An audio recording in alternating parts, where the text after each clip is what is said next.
On a eu l'émission Enquête récemment qui a parlé d'allégations extrêmement troublantes où 25 % du bois récolté ne serait pas déclaré.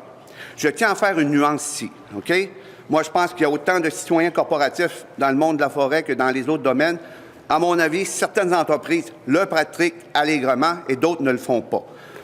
C'est pour ça qu'on a demandé une commission d'enquête, c'est pour faire la lumière sur ces allégations. Et qui plus est, dans l'émission, on parlait d'une collision fondamentale entre le secteur forêt et le secteur faune. Le secteur faune, ce sont 700 000 pêcheurs, 300 000 chasseurs au Québec qui veulent avoir accès à notre patrimoine collectif qui est la forêt du Québec, mais qui mènent le bal dans la forêt, ce sont les industriels forestiers. Et qui plus est, le ministre a déposé un projet de loi sur la faune et qui veut avoir des droits pour entrer dans les refuges fauniques pour potentiellement permettre à des industriels forestiers de rentrer là. Ça, c'est un autre débat.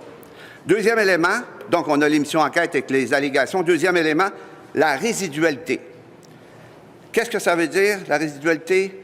La loi dit clairement que les industriels doivent s'approvisionner chez les propriétaires privés en premier lieu et par la suite compenser le manque d'approvisionnement en allant sur les terres publiques. Ce n'est absolument pas respecté. La loi n'est pas respectée.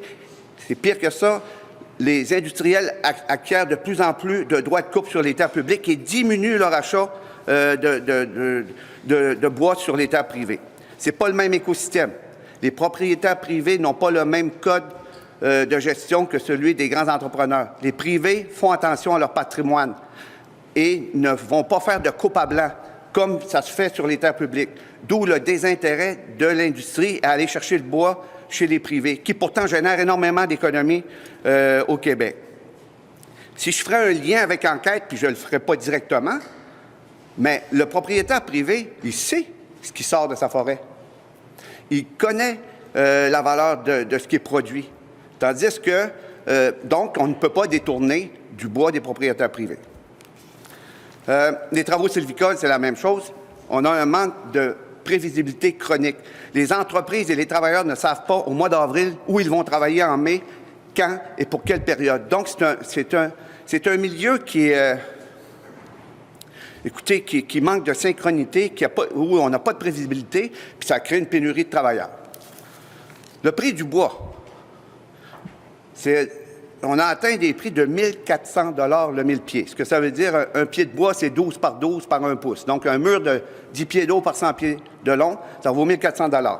Il n'y a pas de partage de la richesse actuellement entre les différents acteurs. Les camionneurs n'ont pas vu leurs tarifs augmenter. Les producteurs de bois privés qui fournissent quand même du bois n'ont pas vu le prix de leur bois augmenter. Et les travailleurs en usine non plus. Ce que les industriels nous disent, c'est qu'ils veulent avoir de plus en plus de bois pour réduire les coûts, étant donné qu'ils vont être capables de répondre à la demande sur les terres publiques.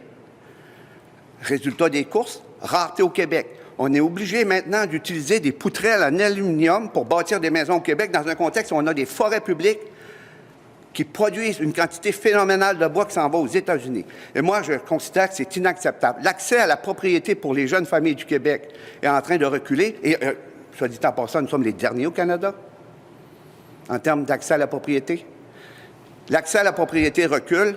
Le bois du Québec s'en va aux États-Unis. Donc, moi, ce que je demande au gouvernement, c'est peut-être de penser à un Patriot Act Québec où le bois du Québec qui est fourni par les terres publiques devrait servir au marché québécois en premier et par la suite qu'on envoie le résiduel aux États-Unis. Et que si les industriels veulent plus de bois pour faire baisser les prix, mais qu'ils achètent chez les privés et qu'ils respectent la loi en fonction de la résidualité. En conclusion, suite aux sorties qui ont été faites, nous avons eu un nombre considérable de courriels et de gens qui nous informent de situations inacceptables. Donc, je demande à la population et à tous ceux et celles qui ont des choses à nous dire de nous informer. On a refusé la commission parlementaire, mais on ne lâchera pas l'enjeu. C'est très important. Et il y a beaucoup de monde qui s'attendent à ce qu'il y ait des actions de fait.